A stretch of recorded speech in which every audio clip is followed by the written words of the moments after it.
For a long time in gaming, platformers were a dominant genre.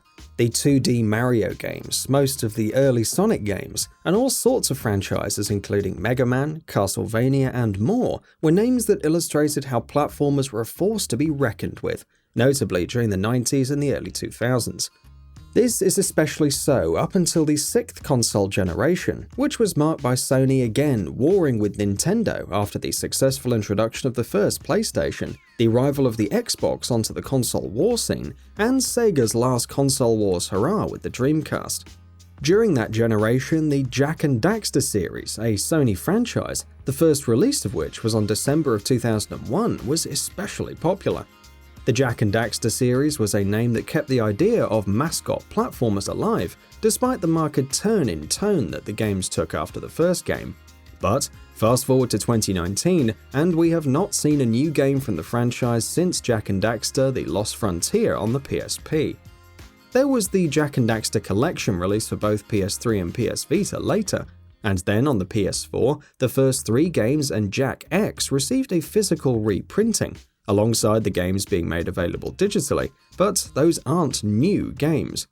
So, since it's been about a decade, we have to ask, especially with the wildly successful revival of the Crash Bandicoot series, what the hell happened to Jak and Daxter? Don't step into the light, Jak and Daxter. Don't step into the light! The Jak and Daxter series is primarily a 3D platformer series. After Crash Bandicoot and Spyro the Dragon, though both not first-party franchises, saw great success debuting on the first PlayStation, the PlayStation 2 saw the introduction of both the Jak and Daxter series and the Ratchet & Clank series as vibrant, fun, and unique platformers that would diversify the first-party output for the PlayStation 2. Naughty Dog, which worked on the first 3 Crash Bandicoot games, and would later go on to work on The Last of Us and the Uncharted series if you're familiar with those, developed the first 3 games and Jak X. The first Jak and Daxter game would release a year after the launch of the PlayStation 2. It was a colourful fantasy adventure, wherein a silent protagonist, barring some noises here and there but no words, and his wisecracking otter weasel sidekick tried to prevent their world from being transformed by Dark Eco, an evil version of Eco, a type of energy found throughout their world which governs life on their planet. The greater part of the game's progress involves collecting precursor orbs and power cells scattered about throughout the various levels that Jak and Daxter travel through. The design of the game is such that players progress through world hubs, which contain a varying number of levels each. The tone is mostly cartoony and uncomplicated. Given what Crash Bandicoot had established on the PlayStation the generation prior, it's fair to say that the first Jak and Daxter game was a worthy successor while creating its own identity as a franchise. It's important to establish and talk about the types of worlds traversed in and the tone of the first game, because as anyone who's played the second game will tell you, Jak 2 was a marked departure from the first title. After the villains of the first game are successfully defeated and their homeworld is saved, Jak and Daxter are invited by the Sage of Green Eco and his daughter to test a device that opens a portal. What starts out as a hopeful and ambitious experiment ends up separating the two heroes from the Sage and his daughter and lands them in a strange world, Haven City, one that is far more industrialized than the lush Sandover village that they're used to. Jak and Daxter are promptly locked up, and Jak is experimented on with Dark Eco, which radically transforms his personality into something much edgier than we previously knew, and also gives him a voice which he didn't have in the first game. The second game introduces a gun with 4 different types of firearm modules and collectible ammo for each, and a Dark Jak transformation with its own set of combat skills. Haven City, the game's main hub world, bustles with people and vehicles. However, the world of Haven City is patrolled by guards who will take notice if the protagonists in any way slight them or attacks a citizen. Despite the departure in gameplay and tone, Jak 2 was a game that laid a foundation for further expanding the lore and story of the series in a way that, although greatly complicated the plot, was still consistent, especially with revelations from later titles. Jak 3 would not see any radical tone or gameplay changes, as with the transition between the first and second title. Rather, it was an evolution of the second game. The events of the ending of Jak 2 see Jak and Daxter cast out of Haven City and left for dead in the Wasteland, a desert island. While the game starts out initially featuring missions and story progression taking place in the wasteland and desert city of Spargus in the wasteland, eventually Jak and Daxter find themselves returning to Haven City to correct the corruption that has overtaken it since the hero's exile, though Jak is none too pleased with the idea at first. Jak 3 builds upon Jak 2 by introducing more gun modules and the Light Jak transformation. Jak 3 is notable as it answers many questions about the precursors and Jak himself, and explains the continuity of the franchise as a whole. It should be noted, however, that Jak 3 was not released in Japan, and that Jak 2 was the last Jak and Daxter game released until The Lost Frontier. The End of Jak 3 is the conclusion of the main trilogy of the Jak and Daxter games. After Jak 3, Naughty Dog developed Jak X Combat Racing, as if the similarities between the progression of the Crash Bandicoot and the Jak and Daxter series couldn't be any more uncanny. With that said, Jak X featured a variety of race event types outside of the standard circuit race, wherein competitors raced to place first at the end of a set lap goal for a track. The game also featured multiplayer racing, both offline and online, and unlockable vehicles and characters which are found both in an in-game shop and a main adventure mode, following Jak and Daxter as they progress through the Crash City Grand Championship. It was a fun spin-off title that also celebrated the franchise's history up to that point. Shortly following Jak X is the spin-off title Daxter on the PSP. Daxter was meant to build off of the power of the Jak and Daxter brands to help launch the fledgling PSP a year after its release.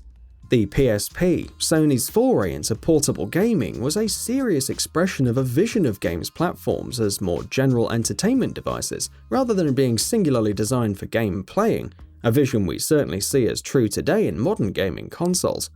Daxter takes place in a period of time leading up to Jak 2, as he has been struggling to rescue Jak after being separated from him.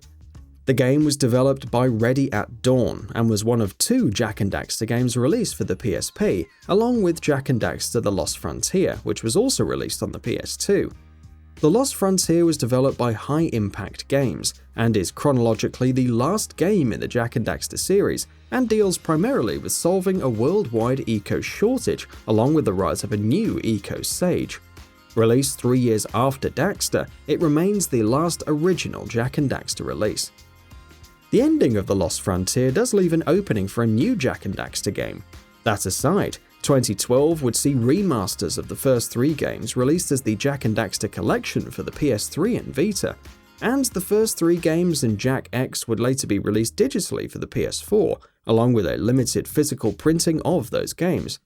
But what about the future of the series? Naughty Dog, the primary developer associated with the Jak and Daxter series, has commented more than once on working with Jak and Daxter. They expressed a degree of reservation with not working on The Lost Frontier themselves, and in an interview published in 2015, it was revealed that attempts at making another Jak and Daxter game didn't align with their creative visions in the past several years, as their tastes then, and probably now, for realism and high-end hardware would result in the Uncharted series and The Last of Us games. The aforementioned interview does suggest that Naughty Dog is willing to return to the franchise, but there's not much commentary further than that. But throughout the past decade, Naughty Dog has been busy working on 2 very popular and very resource-intensive franchises in The Last of Us and Uncharted, and The Last of Us 2 is on its way. Naughty Dog had at one point planned for a new Jak and Daxter game, a reboot of the series, more visually grounded in realism, but they were disappointed with the result of their drafting and the idea was scrapped. There's only one possible hint of a Jak and Daxter sequel being in the works, and it's a stretch. It dates back to a March 8, 2018 tweet made by Jak's The Lost Frontier voice actor Josh Keaton, shown in motion capture getup. It appears to some that the studio in which the tweet takes place is a Naughty Dog studio, but this speculation is still conjecture, and there's nothing to say it wasn't for his work in another title, such as the recently released Marvel's Spider-Man. What can be said about the Jak and Daxter series at the moment is that there's nothing positive indicating a sequel from any relevant personnel, and certainly no commitment to the idea, not even a "the doors are open and we're looking into it" type of statement. Naughty Dog frequently acknowledges that the fan desire for a new Jak and Daxter is great, but it never seems to align with their creative desires. This isn't to say that another development team couldn't work on a new game. but hints to that effect aren't anywhere to be seen. It's clear that Sony certainly hasn't forgotten about Jak and Daxter, what with the re-releases on PS3, the Vita, and for PS4, but it's not at all clear that this will amount to a new game altogether. While Jak and Daxter is well known as a fan favourite series, it's not clear that there is a direction for a new game in the franchise either. Thus, fans are left with little but to wait and see. What would you hope for in a new Jak and Daxter game? A sequel within the existing continuity or a reboot? Do you think that the Jak and Daxter series needs to be revived? What are your experiences with the franchise? Be sure to leave your thoughts in the comments section, and as always, thanks for watching. And that wraps it up. If you like what we're doing, please consider subscribing to our channel.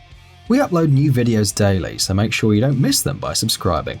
We appreciate your support, and we thank you for checking us out.